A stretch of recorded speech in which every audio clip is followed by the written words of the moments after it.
Chapter 46, It's a great day for a white wedding. Disclaimer, only Mr. Black can say that Merlin is a snot-nosed kid. I wouldn't do it if I were you. It's a great day for a white wedding. It was a bright sunny day that found the gathered Weasley clan with their assorted hangers-on milling about behind their home in preparation for their trip. Does everyone have everything? Molly called out as the group prepared to activate their portkey. Everyone looks ready, Mum, Charlie spoke up. Fred George. Molly raised an eyebrow. We're fine, Mum, the twins agreed. Could you take a look at my hair? Hannah asked quickly. I think I've got it looking right, but I'll take a look at it, dear, Molly agreed. Thanks for letting me come with your group, Hannah said. I can't believe I left my formal robes at home. No reason you should have taken them to Hogwarts with you, Molly said. I know, it's just, I feel like I should have been more prepared, Hannah replied. Is everyone here? Arthur spoke up, noticing that his wife was distracted with some sort of mysterious female ritual.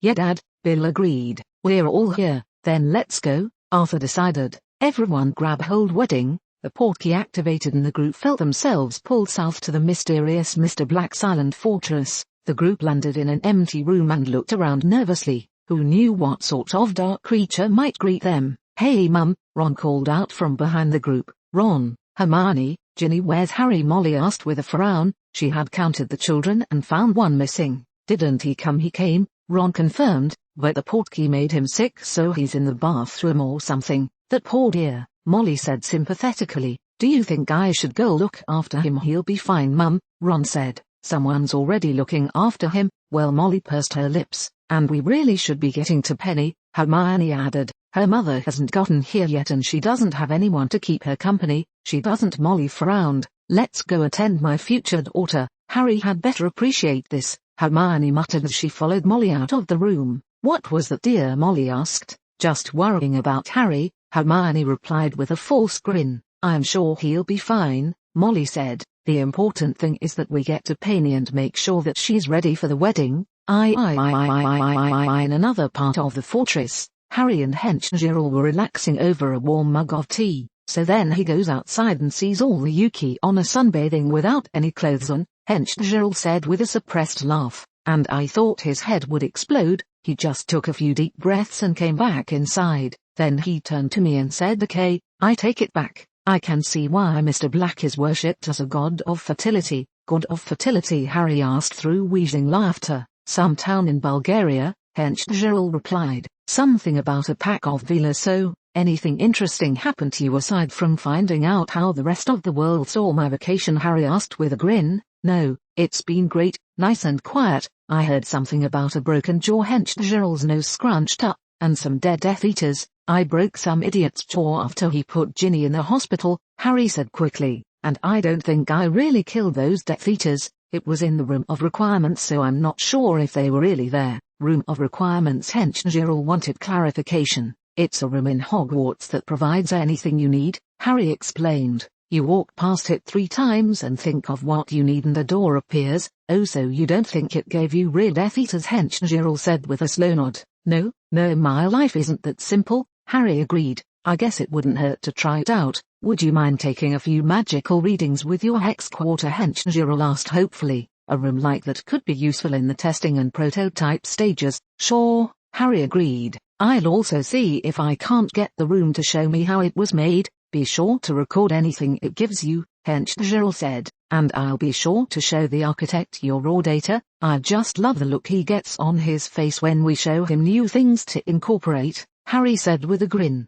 Looks like a child in a room full of potions. Texts, Hench Gerald agreed. Write any progress on spellbook? Harry asked. We've made some, Hench Gerald agreed. But there's something else I wanted to talk with you about. What's that? Harry asked. The various magical law enforcement agencies have been asking to send people to you for instruction, Hench Gerald replied. And they are offering to give anything to get it. I see we might be able to use this, Harry said slowly. That was my thought, Hench Gerald agreed. But I wasn't sure how we could arrange things. Rather than me teaching them, why don't we have them teach each other? Harry suggested. We get each one to teach their spells and specialties, kind of like a finishing school for the professionals, Hench Gerald nodded. But what happens when they've all taught each other? It'll never happen, Harry said smugly. Too many people and too many things to learn. Tell them that I might drop in occasionally to teach something obscure like how to make an Atlantine omelette or to erect ancient Egyptian wards, but who knows,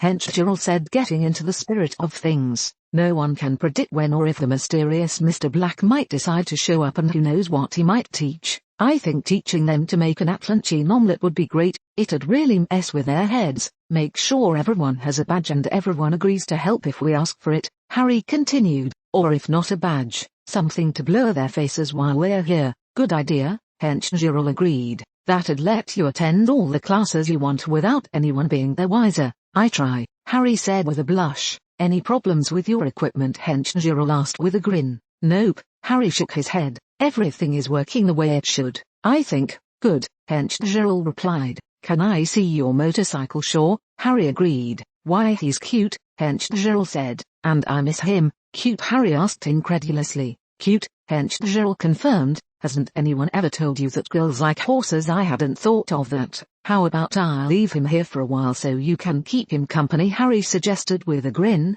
I'm not going to need him with me at Hogwarts, if you say so, Hench Gerald agreed. I do, Harry said firmly. Do you mind if I name him? Hench Gerald asked hopefully. Sure, Harry said with a shrug. If you like. Yay, Hench Gerald cheered. Thanks Harry, no problem, Harry said with a smile. Whatever makes you happy. Should we head back to your friends now? Hench Gerald asked quietly. Is it time for the wedding? Harry said as he checked his watch. No, Hench Gerald shook her head. We've still got a bit of time. Then I'd rather wait here with you, Harry replied. They are my friends, but I understand, Hench Gerald said. So tell me about your friends. I haven't had a chance to meet with them and I'd like to know what to expect. The girls led Molly and Hannah down several halls to the rooms that had been set aside for Penny's use before the wedding. Penny, Molly called out as she entered the room. Are you in here? Yes, Penny replied nervously. Thank you for coming, Mrs. Weasley. Call me Mum, Penny dear. Molly pulled the younger woman into a hug. You're part of the family now. I'm sorry, Penny said as tears began flowing down her cheeks. Percy left because of me and I'm so sorry. There's nothing to be sorry about, dear, Molly replied. Now dry those tears and tell me when you're expecting my first grandchild to be born. Another month and a half, Penny replied with a bit of hesitation. That's wonderful, Molly said enthusiastically. Would you like me to come down to keep you company when you get close? I wouldn't want to be any trouble, Penny demurred. No trouble at all, Molly waved off her soon-to-be daughter-in-law's concerns. With the children at school I'd just sit around the house all day. It'd be good to take care of someone again. You don't mind living in Mr. Black's fortress for a little while you wait? Penny asked. Color was starting to return to the girl's cheeks. Of course not, Molly replied. I'm sure he's very nice when you get to meet him. What's he like? Hannah overcame her shyness to ask the question that all the girls wanted to hear. I'm not sure,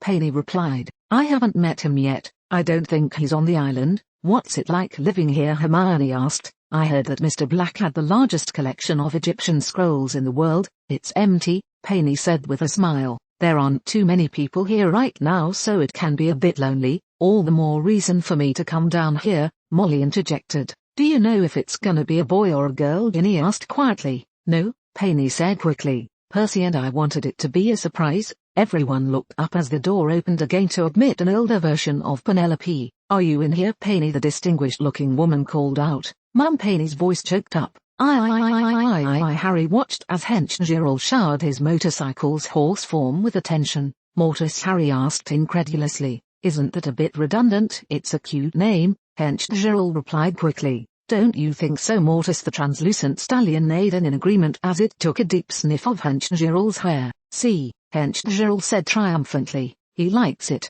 Whatever hell, Harry said. What is it? Hench Gerald asked. You're supposed to give a wedding present at a wedding, right? Harry asked nervously. The doctor took care of that, Hench Gerald replied. Mr. Black got them some sort of hovering enchanted ball that will watch over and protect their baby. What about Harry Potter? Harry said quickly. Harry Potter got them an everfull jar of milk. It has several settings and he thought it would be good for the baby, and because he didn't know if there were cows on Mr. Black's island, so he thought they might be able to use it, Hench Gerald said with a grin. He picked it up on his vacation, and if they try to trace it back they'll find that they can be bought in a small country town with a large dairy industry for a modest price. You guys think of everything, don't you? Harry asked with a smile. Yup, Hench Gerald agreed. We've also slipped Hermione a book on useful household charms for child rearing to give Ron a small training broom. They asked the doctor about it and she told them that Harry had passed off his gift and then worried that his friends might have forgotten. The doctor worried that this might distress her patient and decided to resolve the matter. Poor Harry, worst case of portkey sickness she'd ever seen, and they say I'm supposed to be the super spy, Harry said with a laugh. The doctor said something about how an efficient support staff is essential to the success of your endeavors, Henchgerald explained, and then she started telling us what we should do. Oh, Harry said with a slow nod. I guess that makes sense, that it does, Henchgerald agreed with a glance at her watch. We'd better start heading towards the chapel. There's a chapel here, Harry asked. Sort of, Henchgerald agreed with a shrug. The architect built one when he heard there was going to be a wedding. It'll shift itself to a dozen different forms depending on what sort of ceremony you want to have. He just wanted an excuse to do some more construction. Harry sighed. Well, whatever makes him happy. Harry and Henchgerald walked down a long hallway and through a set of double doors and into what looked like a large reception and banquet hall. Who's going to perform the ceremony? Harry asked as they approached a large group of people. There isn't going to be a ceremony, Henchgerald replied.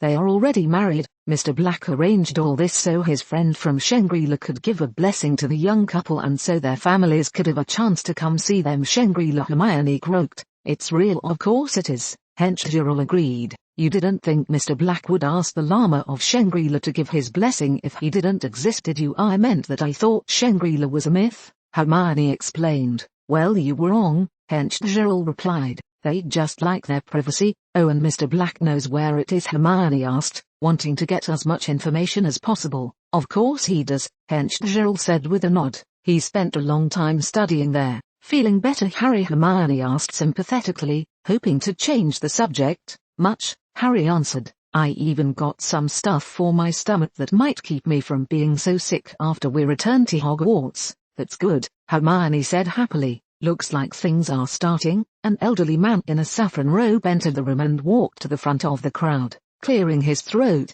the elderly man chanted a couple of sutras. Percy then walked to his place in front of the old man and waited nervously for his bride. Penny shot her husband a nervous smile as she walked up the aisle to take her place by his side, and the old monk began to talk. I have been asked to come here to give my blessings to this young couple by my good friend Mr. Black, the old man in the saffron robe said with a serene look on his face. He told me of their great love for each other and how their devotion was so strong that they gave up everything to protect their unborn child. As you have already married in the eyes of the law, this will be short. Do you promise to show each other love and respect each other? I do, Percy agreed. I do, Penny concurred. Then I have no reservations and I will grant you my blessing without further delay, the old monk said with a smile. The crowd watched as the old man chanted another sutra. After he finished, a large smile bloomed on the man's face. Let me be the first to congratulate you and to wish you a long life of peace and happiness. Thank you, Penny replied quietly.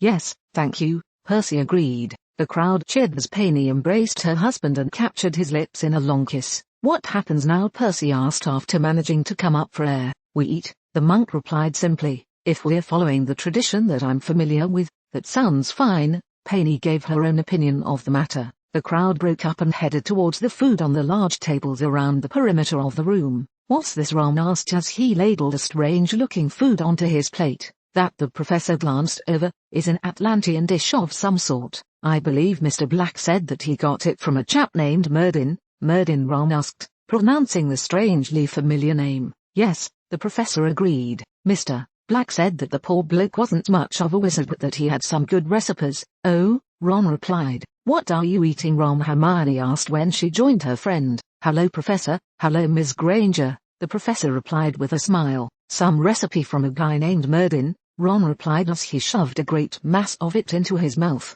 It's good. Don't talk with your mouth full, Hermione scolded. Merdin, according to Mr. Black, the professor began. While he wasn't much of a wizard, he was a decent cook, I'll say, Ron agreed. It can't be, Hermione gasped. What else can you tell me about Merdin? Not much, the professor replied. He loved doing this to people. Mr. Black says that he was some snot-nosed kid that was tossed out of Atlantis for being so underpowered. Not a bad sort though, and like I said, a decent cook. What happened after that? Hermione demanded. I don't know, the professor said with a shrug. I think he went to your part of the world. Mr. Black never said much about it one way or the other, but Hermione said dumbly. I think you fried her brain, Ron said happily. I always wanted to see that happen. Yes, well, I can't imagine why she'd act like that, the professor said innocently. Girls, Ron explained with a shrug, are strange and they do things like that for no reason, I suppose, the professor said scratching his chin.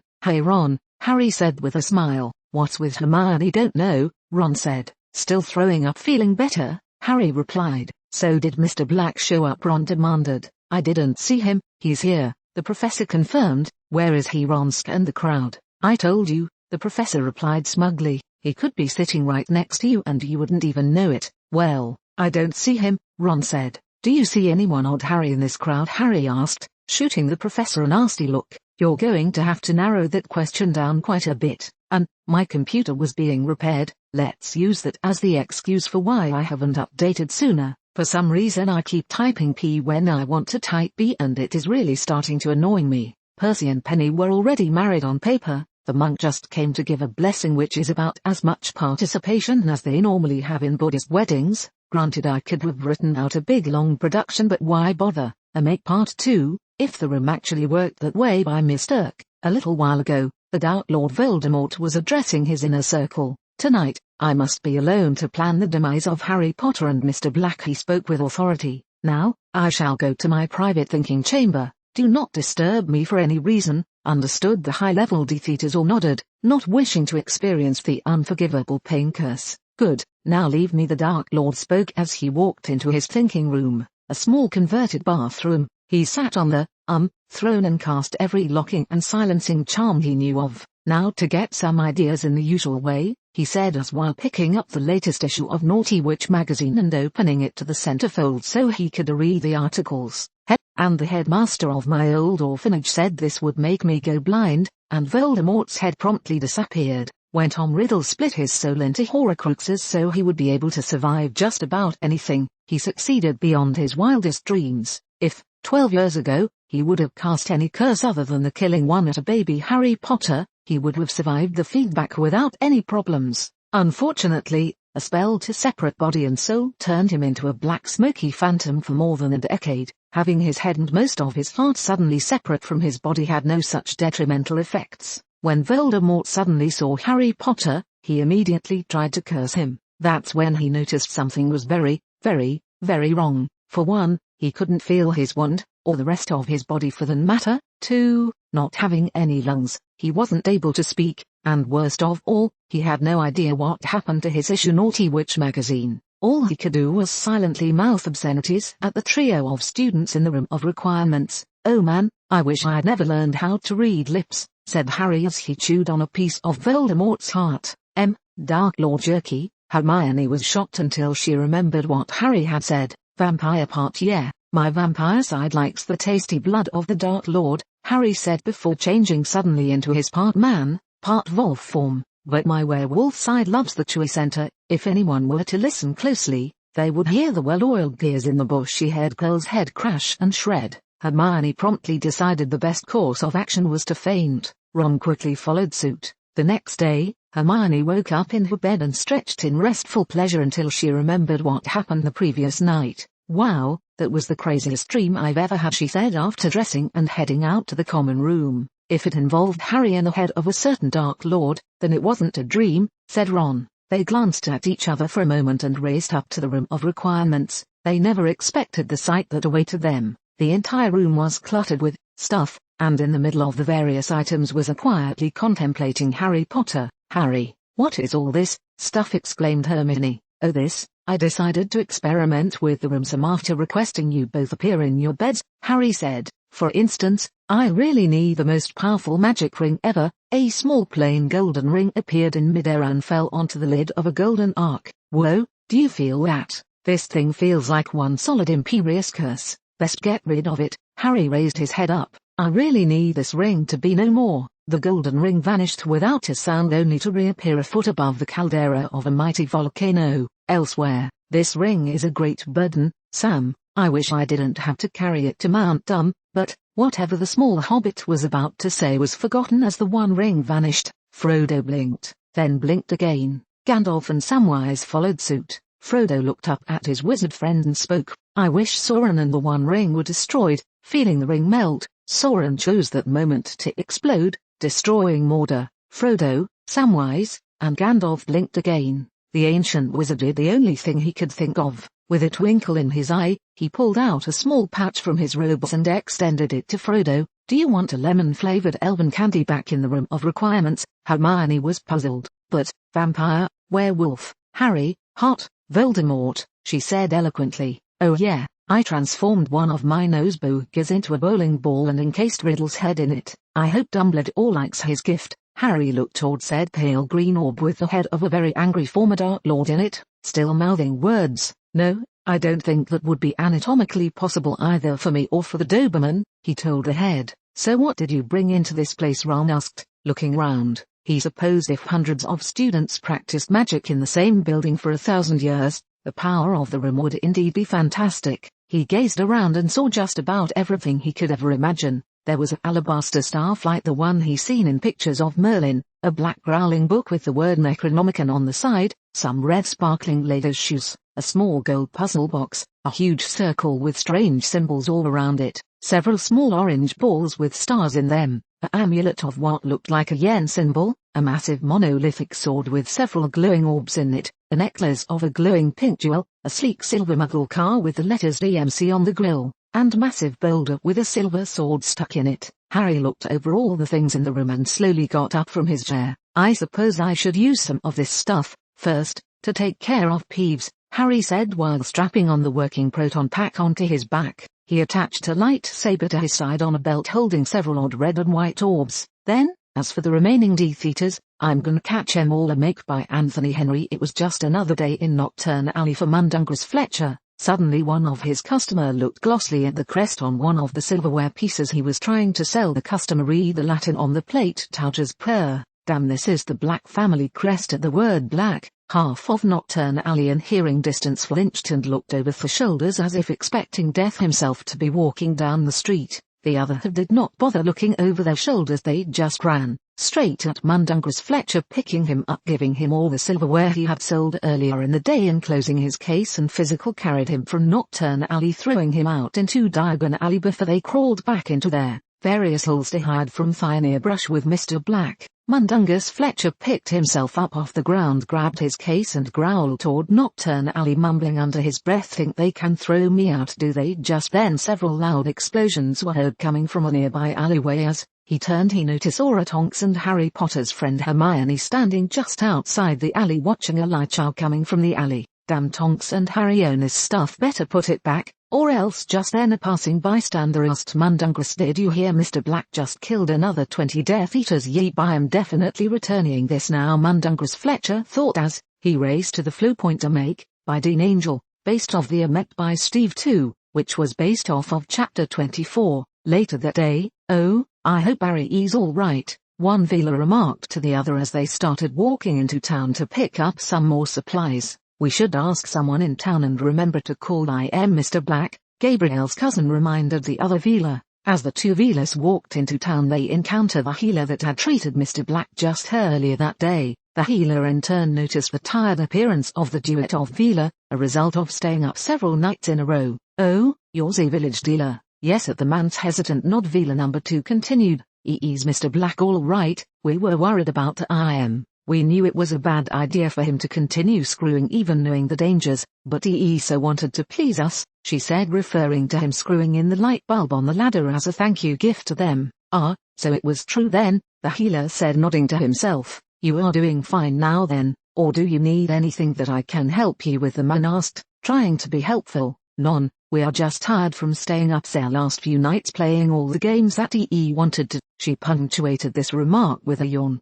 Did he play with just you two? The healer carefully asked. None, didn't he tell you? He played with all 9 of us, Gabriel's cousin innocently said, not realizing that they were talking about 2 different things. By their way, is Mr. Black alright? Vila number 2 said, bringing the question they came to find out back to the forefront. Mr. Black will be alright, he just had a cracked pelvis and a severe case of dehydration, which I gave him some potions for, he reassured the two Vila. The Vila thanked him and went to pick up the supplies that they came into town for. As they walked away, the healer heard one Vila worriedly ask the other if the dehydration was caused by all kissing they made him do.